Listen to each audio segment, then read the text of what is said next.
Hi mga ka-Friendsters! Ako nga pala yung lingkod, Will. At ako ulit si Camille at magtitikiman na naman tayo. Pinadalhan tayo ng Sabor, Inasal, and Grill. Sabay na sabay. Kita mo yan, hindi nag-usap pero meant to be.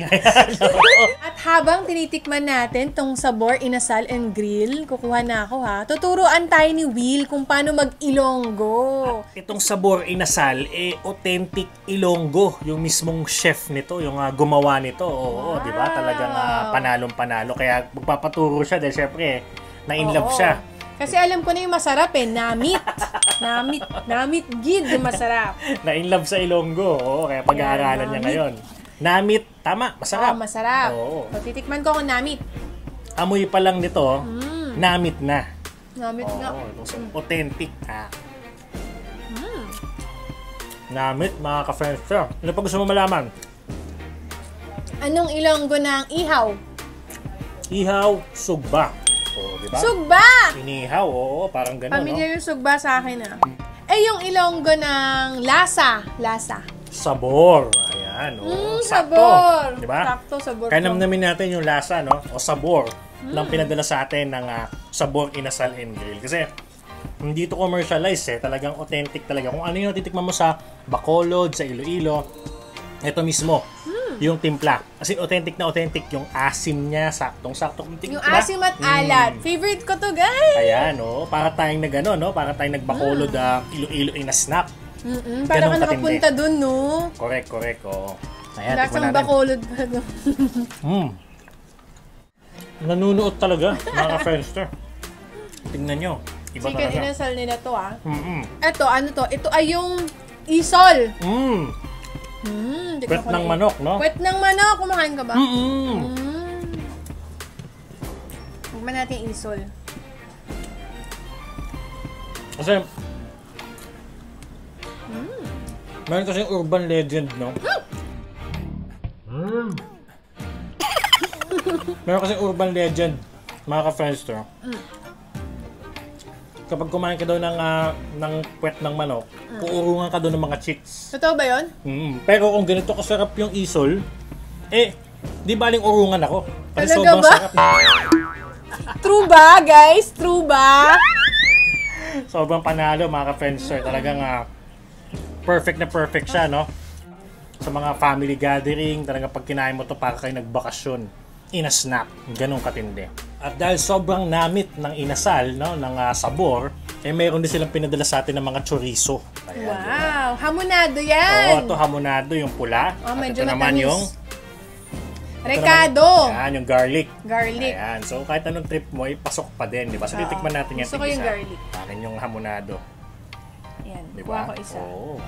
Dami. Freshly grilled, mga ka-Friendster, Freshly Pinamay grilled. na namin, kasi pangkamayan talaga to mga Sa totoo lang, sobrang sarap kasi talaga nito pag kinakamay. Talagang susulitin mo yung manok, hindi ko mahayaan kami matira.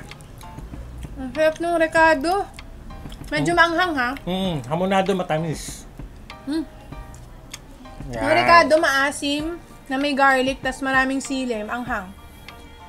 May buto pa ng sili. Manghang. Flavorful, no? Pampagana kumain. Diba guys, yung mga Ilonggo, kahit galit na, parang naglalambing pa rin. Bakit kaya?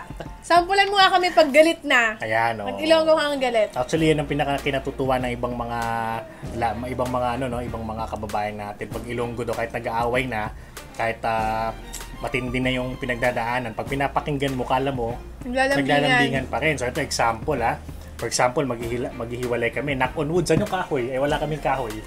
Sige, improvise kahit bakal. Ayan, maghihiwalay kami.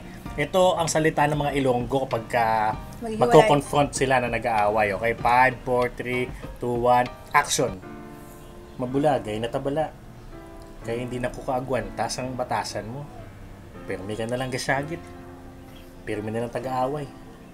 Di kaluluoy mga bata naton. Nag-aaway yan? Ano ba sinabi ko? Sabi ko maghiwalay na kami, like kami nag-aaway, like kami nagsisigawan, kawawa yung mga anak namin. Pero pinakinggan nyo, kala mo John Lloyd Bea yung nanlilingaw. Nag-aaway yun. Nag-aaway, kid! Di ba? Yun, di ba? So, malambing, related sa mapagmahal, di ba? Maunawain, yan ang matindi. So, ibig sabihin, kapag ka Ilonggo nagluto, talagang mayroong pagmamahal doon sa mga recipe, no, na o sa mga obra nilang pagkain na talaga namang panalong-panalo. So invite mo na sila. Anong sa page. Ilonggo nang papunta na? Papunta naman kadto ka na. Oo, kadto ka na. Mm-hmm. Hirap! Kadto na kayo, sabihin mo. Sige.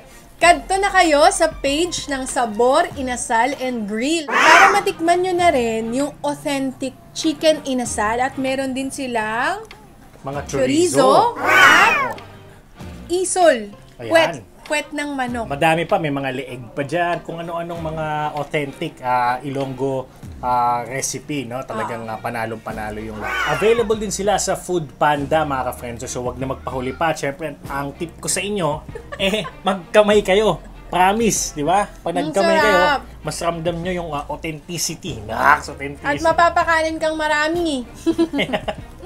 Oo. Kain na. Panalo, mga ka-friends. Namit, kaon na ta. Kaon na ta. Kaon na ta.